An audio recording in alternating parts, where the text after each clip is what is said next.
মানিকগঞ্জের সিংগাইর উপজেলার জামশা ইউনিয়নের জামশা গ্রামে চাঞ্চল্যকর ঘটনা ঘটেছে। ১৮৩৪ জন গ্রাহকের ২০০ কোটি টাকা নিয়ে উধাও হয়ে গেছে গ্রাম মানবিক উন্নয়ন ক্ষুদ্র ব্যবসায়ী সমবায় সমিতি লিমিটেড নামের একটি এনজিও প্রতিষ্ঠান। জামশা নতুন বাজারে অবস্থিত এই এনজিওর অফিসে তালা ঝুলতে দেখা গেলে পালিয়ে যাওয়ার বিষয়টি টের পায় গ্রাহকরা। বিক্ষুব্ধ গ্রাহকরা কর্মকর্তাদের না পেয়ে বিক্ষুব্ধ হয়ে এনজিও মালিকদের বাড়িতে হামলা চালিয়ে ব্যাপক ভাঙচুর করেন। ভুক্তভোগী মিলন জানান, গত ১৫ বছর বিদেশে কষ্ট করে টাকা জমিয়েছেন তিনি। ৪৮ লাখ টাকা এই এনজিওতে জমা রেখেছেন তিনি। এখন তারা শুধু তাকে ঘুরাচ্ছে। টাকা না পেলে আমি পথে বসব। আর এই ভুক্তভোগী নারী জানান, আমার প্রবাসী স্বামী টাকা তুলতে না পারায় এখন আমাকে ছেড়ে চলে গেছে। আরও অনেকেরই আমার মতো অবস্থা। আমরা কোথায় যাব, কি করব? ভুক্তভোগীরা জানিয়েছেন, এনজিওটির পার্টনার ছিলেন জামশা ইউনিয়ন পরিষদের চেয়ারম্যান গাজী কামরুজ্জামান।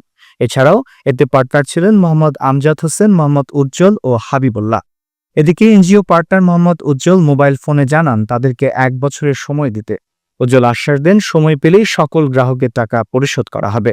তবে প্রতারিত গ্রাহকদের অভিযোগ, একাধিকবার এমন আশ্বাস দেওয়ার পরও কোনো টাকা ফেরত পাননি তারা। তাই তারা আর কোনো আশ্বাসে বিশ্বাসে রাখতে পারছেন না। ক্ষুব্ধ এলাকাবাসীরা দ্রুত বিচার এবং টাকা উদ্ধারের দাবিতে প্রশাসনের হস্তক্ষেপ দাবি করেছেন। উপজেলা নির্বাহী কর্মকর্তা কামরুল হাসান সোহাগ বলেন, অভিযোগ পেলে প্রয়োজনীয় ব্যবস্থা নেওয়া হবে।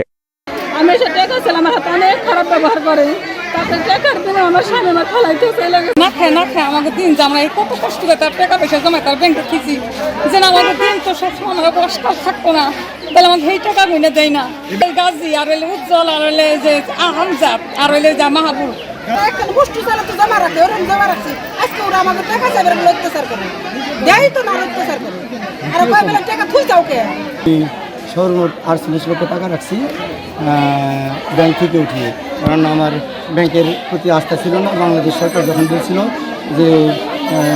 যে কোনো সময় ব্যাংকে দিলে হয়ে যেতে পারে, এই জন্য আমি ব্যাংকের প্রতি আস্থা না রেখে আমি এনজিও করছি। ওরা বললো যে এখানে টাকা রাখেন, যে কোনো সময় টাকা উঠাতে পারবো, কোনো সমস্যা নেই।